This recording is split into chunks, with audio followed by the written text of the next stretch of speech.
I do actually find that disgusting.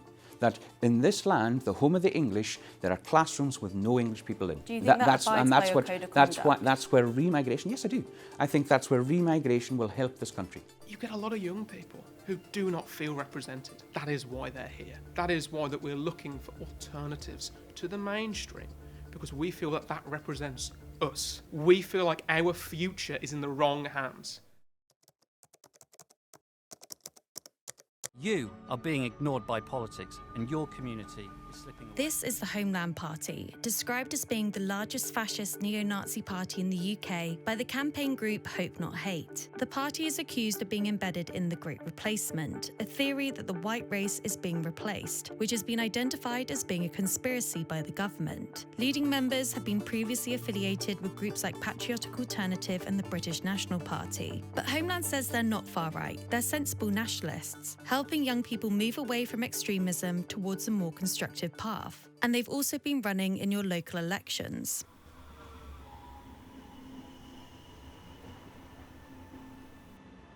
So I'm on my way to the Homeland Party conference. I've been speaking to Kenny Smith, the party leader, for a few weeks now, trying to arrange this. But it was only a few hours ago that I got the exact location. So hopefully we should be there in a few hours. I first found out about the Homeland Party on X. When we had that big fallout between the MP Rupert Lowe and Nigel Farage, my X feed was full of accounts saying how reform was too soft and actually people should go and join the Homeland Party instead.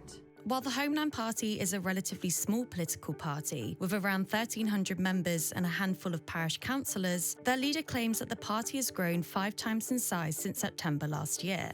And this is causing concern for Hope Not Hate, as the campaign group is very clear what they think the Homeland Party is. So the Homeland Party is, well, currently now Britain's largest and most active neo-Nazi political party or organisation.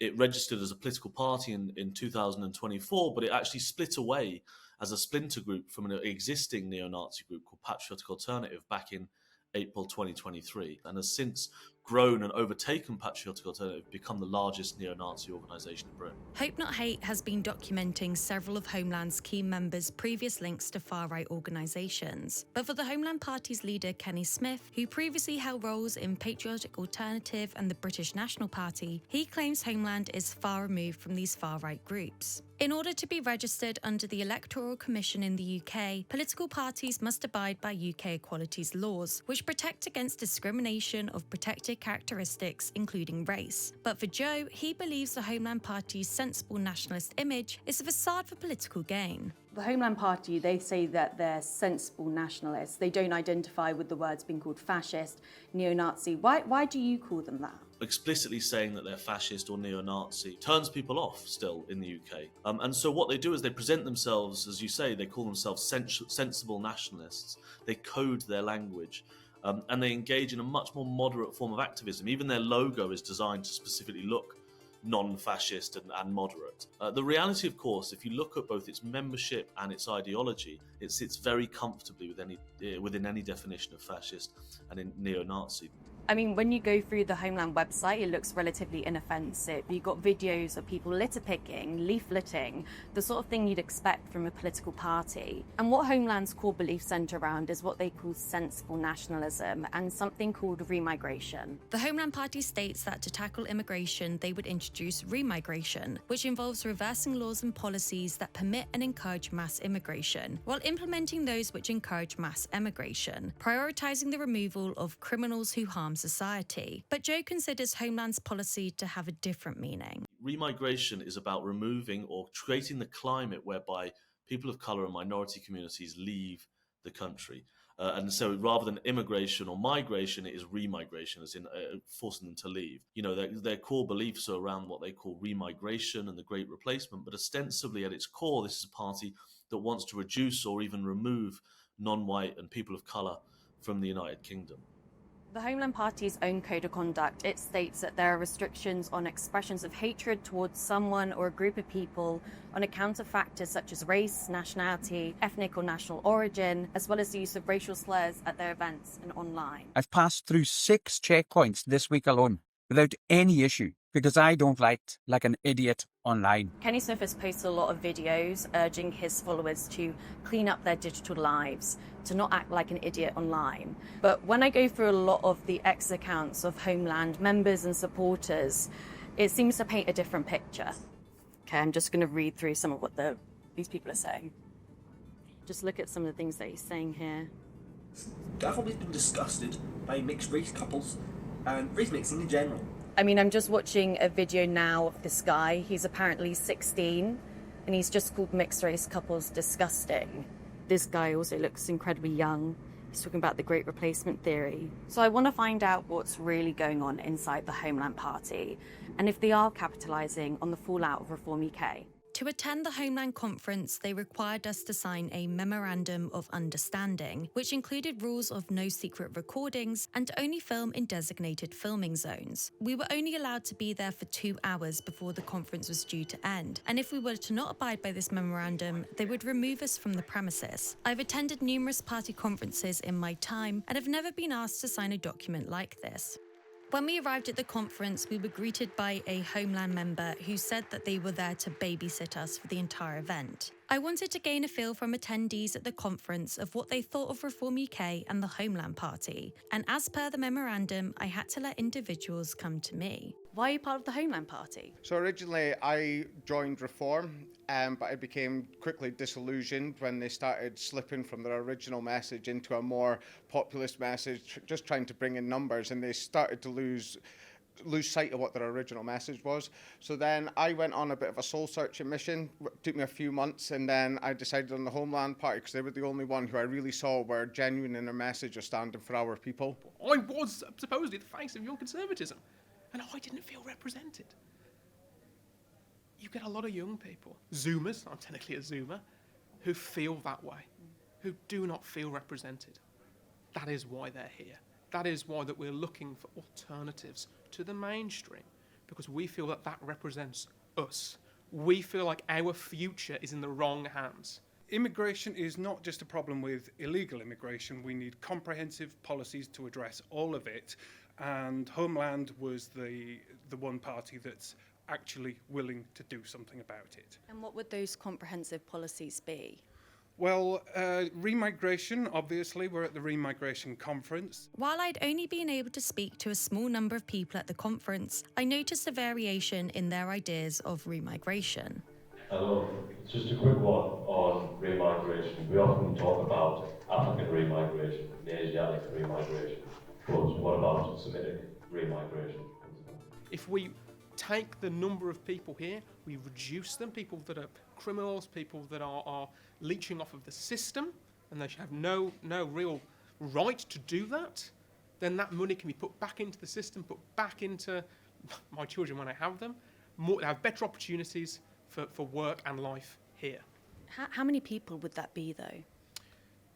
I do not have the figures in front of me, but look at all the people that are non-natives here that are on benefits. As an example, I think there's around 1.5, maybe 2 million people. There's more white people on benefits than non-white people, though, isn't there? That's very true. But why are they on benefits? They're on benefits possibly because we don't have a system that supports them. Maybe that system that supports them would have jobs there if it wasn't taken up by non-natives. So why are they on benefits? We have to ask that question. We would be looking at drawing down entitlements to housing, education, health, for foreign-born people who've just basically arrived here to exploit the economic opportunities that Britain has to offer. But when you say changes in ethnic demographics, surely in order to get that back, you'd have to get rid of people that aren't white. Is that what you believe or no? So this is what we're trying to show people. The white facet of our ethnicity, we didn't choose that. Every nation has their own group of people, and that ethnicity is made through ancestral ties. We didn't choose to be white. It just so happens that our people are white, But just because someone's of a different colour doesn't mean we look at them any differently. Following a Q&A with members of the Homeland leadership and a German AfD MP, I was finally able to sit down with Kenny Smith. Why did you set up the Homeland Party? Because there was nothing like it about there anywhere. I've been a passionate nationalist for many years. I don't think nationalism has been sold properly ever during that time, really meaningfully. We're about putting our people first, but we also believe we have to make a positive impact in communities. We try to present something positive, give people hope, and we exercise quality control, quite frankly. We don't want the cranks, the anti-social elements, anywhere near nationalism, because that gives a negative image. They play up to the stereotypes. We are promoting something that young men and young women can take to their families and say, look how wholesome this is, look how positive this is. If we look at Reform UK, I mean, last year they definitely took the UK by storm. They've overtaken the Conservatives in membership size now. Why don't they appeal to you? Because Farage is a false prophet for me. He is not interested in people genuinely. He'd be Tory 2.0 if he could. That's it. You've seen he talks tough, and he has done for years, about immigration. But as soon as he sits down in front of somebody from the mainstream media like yourselves or some serious political commentator, they capitulate, they cave in. He's telling you that remigration is impossible. That's utter nonsense. What's remigration? Remigration is simply about putting our people first. The British people never asked for or wanted mass immigration. Every time there's a poll in any way, or even an election, they vote for the parties who are saying they're going to clamp down on mass immigration. And they've been sold a lie the whole time. And it's now got to the point where mass immigration coming into this country has gone so far. Even if we stop the boats tomorrow, shipped home every illegal that's here, every criminal that's here, every subversive who's trying to change the shape and form of our country, we would still have a demographic problem. The remigration will reverse that trend by allowing people to go back to their homelands and stopping demographic change. And that's absolutely important. Renaud Camus was stopped from coming to our conference today because he was highlighting the Great Replacement. While theories of the Great Replacement have existed prior to Renaud Camus' book, the French writer is considered to have popularised the Great Replacement in modern times. Camus believes that native white Europeans are being replaced in their countries by non-white immigrants from Africa and the Middle East. And while Camus' initial concept did not focus on Jews, the Great Replacement theory has been adopted by white supremacist movements to fit into their conspiracy theory about the impending destruction of the white race, as part of a deliberate plan by Jewish and/or globalist elites. The theory has been cited by perpetrators of terrorist attacks such as the 2011 Norway attack and the 2019 Christchurch mosque attack. Last year, the leader of the House of Commons commissioned a guide to warn colleagues of 8 conspiracies, including the Great Replacement. Camus was expected to speak at the Homeland Conference, but a few days prior he was banned from entering the UK as his presence was not considered to be conducive to the public good. In response to that, you said that the British state has no desire to protect our heritage and identity. They don't care if we're raped, murdered, or even genocided. You talk about the truth of the Great Replacement. What is the Great Replacement theory to you? Because from what I've read about it, and in terms of government definitions at the moment, it's prescribed as being a conspiracy theory that can pose a danger to democracy. The Great Replacement is not a theory.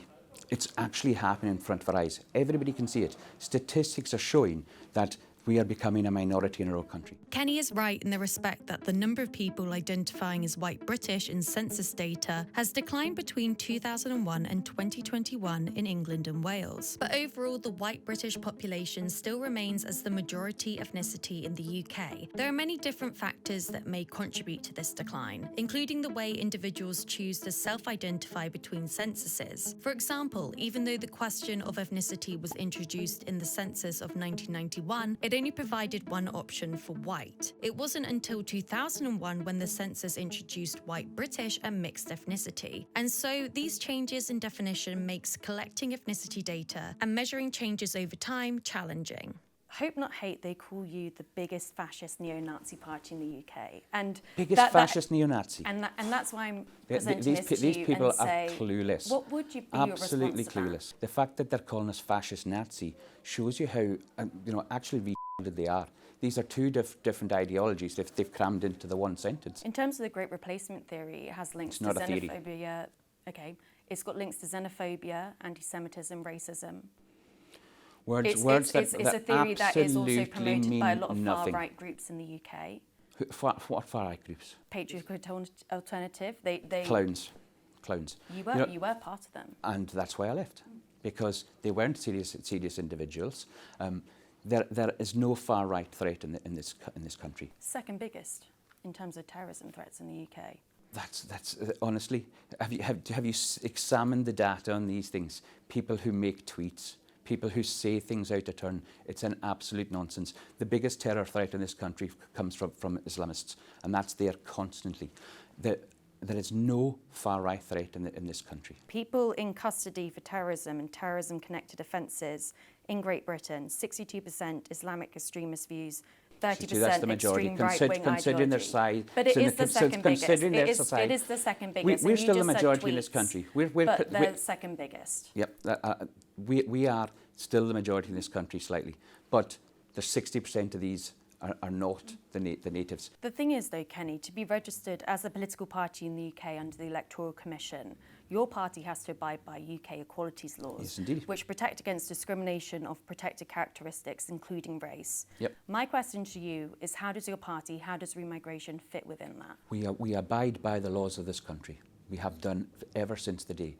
But that does not stop us campaigning for our own people. I wanted to discuss the Reform UK chairman with Kenny Smith. Some of the online abuse and, frankly, outright over racism that has been showed against a senior member of this party. Following Nigel Farage claiming that his chairman, Zia Youssef, had received outright racism, your Homeland Party posted on Facebook claiming that Farage was using guilt to make you accept being ruled by foreigners.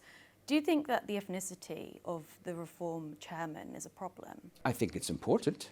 I think you've seen a complete change of direction with them having a Muslim non-English chairman, 100%. And they've seen it. There are people in that party who have been told you're not allowed to use the word homeland, you're not allowed to mention remigration. Anybody who is ever a nationalist or a patriot is kicked out. You know, Rupert Lowe himself has been kicked out. But ethnicity you think matters. That's because of Ethnicity Zia matters. Youssef's 100%. ethnicity? Do you know, they've now got a chairman who bought his way in. Would you say that it would be a problem for anyone to not be white within the Homeland Party? No, that anybody can join this party. We've been very clear about that.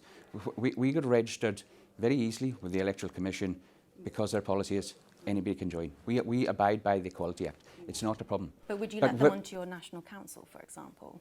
People get onto our National Council by performance. That's what we're about. We're the genuine meritocracy. While Kenny claims that anyone can join the Homeland Party and sit on their national council, at the conference it appeared that everyone there was white. But what I did notice was that there were several young individuals there, and Kenny claims that over 70% of his party is under the age of 30. We have publicly documented records of several of your members who have been linked to far-right neo-Nazi groups in the past. There are people in our party who have got a checkered history, yeah, and we give them a road to redemption. We are open and honest about that. I don't know what they're trying to achieve, because we don't care. We give young men and young women a road out and access into sensible community politics. One such individual who attests to Kenny's claims is this Homeland member.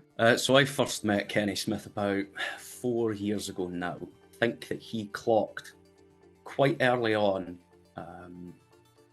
that I was vulnerable to these dangerous ideas.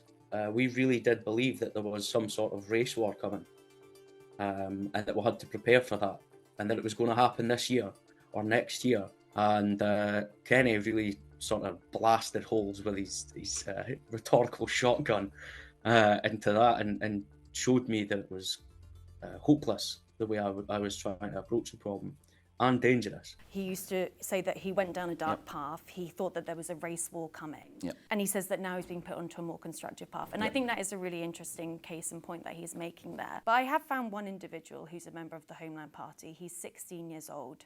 He says that he's always been disgusted by mixed race couples and race mixing in general.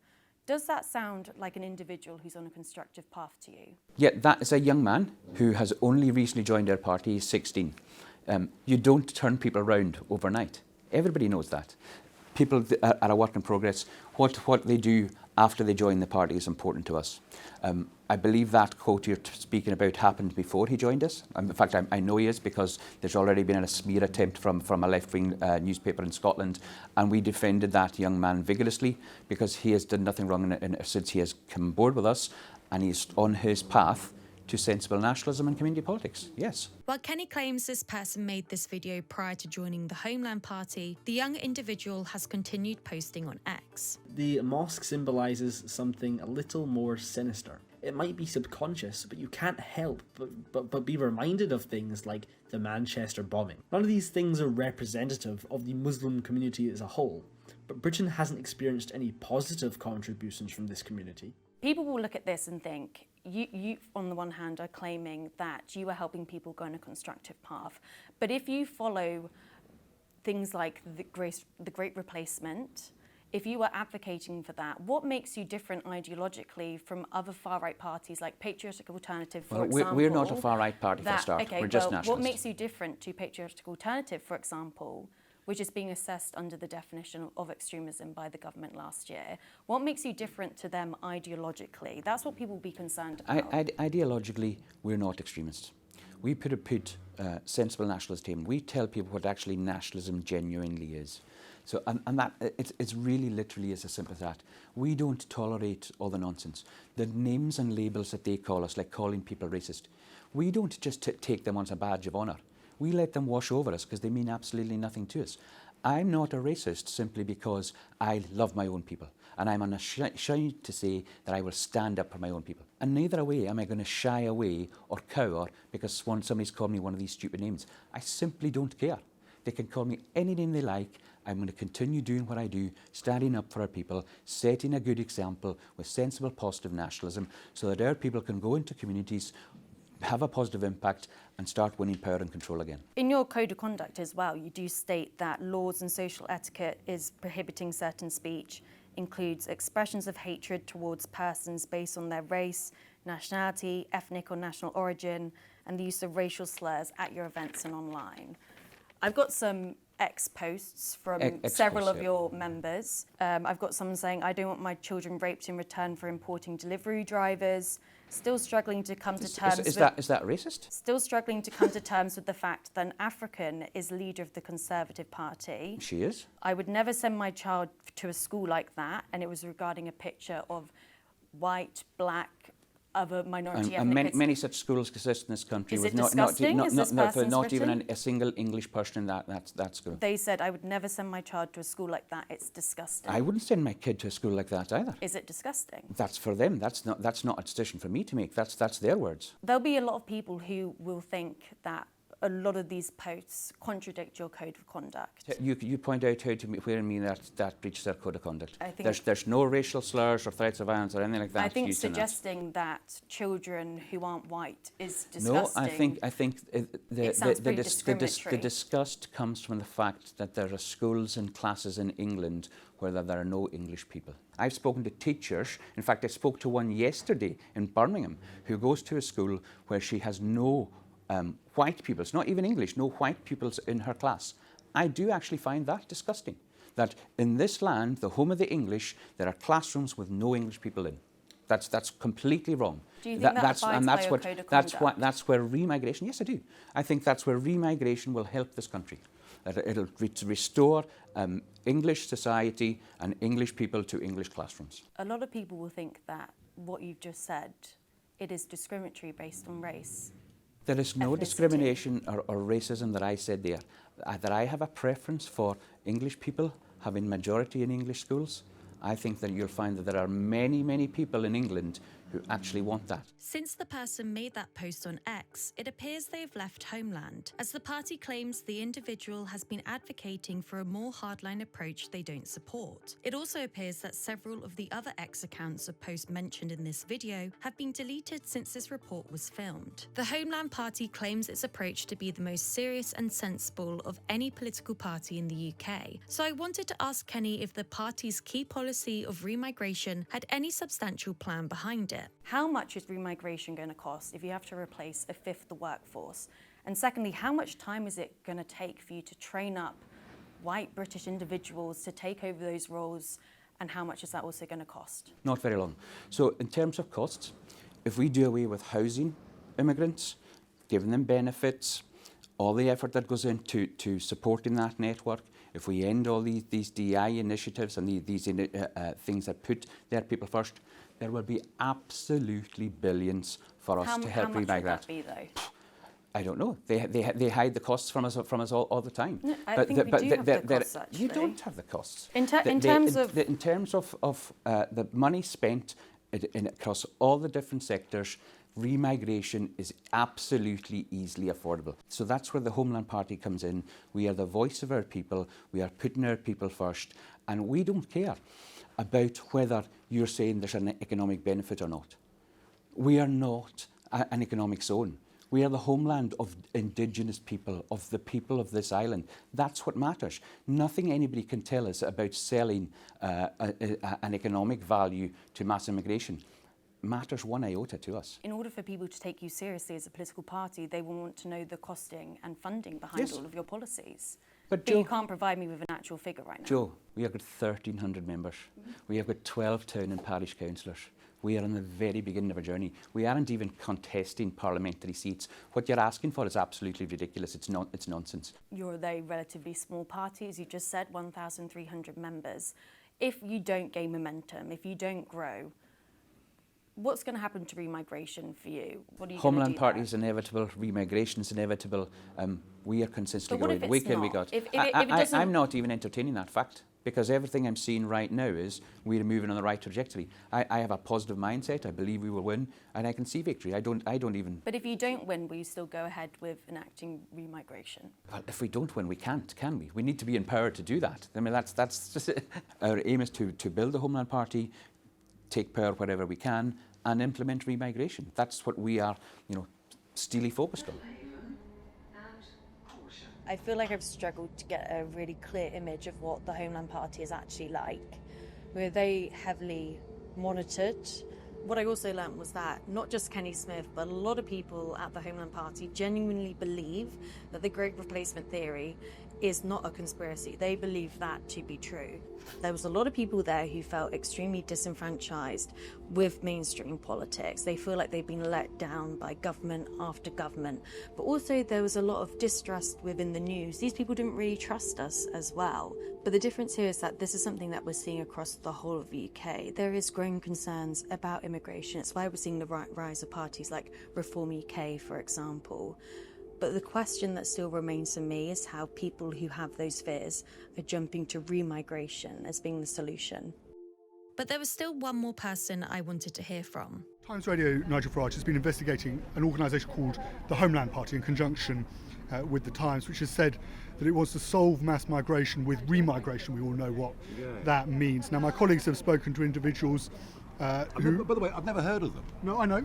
I'm not saying you did, but I'm just putting it to you. And they claim they've left your party, Reform, to join Homeland because of your fault. Good. Because of Rupert Lowe. Great. Fantastic. Do you know what? But not having a tougher stance on immigration. I'm going to go and buy a beer now. But seriously, our stance on illegal immigration is fair, reasonable, what most countries in the world do, and what we used to do until about 2010. Nothing that we do is based on loathing or hatred of other groups of people, and that's the difference. So you're happy if they trot off to Homeland Party? Absolutely. An Electoral Commission spokesperson said, "We consider applications to register a political party against the criteria set out in electoral law. This is done alongside our public sector equality duty, which we consider carefully with every application. Where the rules of a party's constitution could discriminate against someone on the basis of a protected characteristic, the constitution could be seen as unlawful, and we may refuse it. Homeland Party's application met the legal criteria, including that the party structure was not discriminatory. The Commission does not have a role in enforcing parties' internal codes of conduct and does not have powers to investigate alleged breaches of the Equality Act 2010.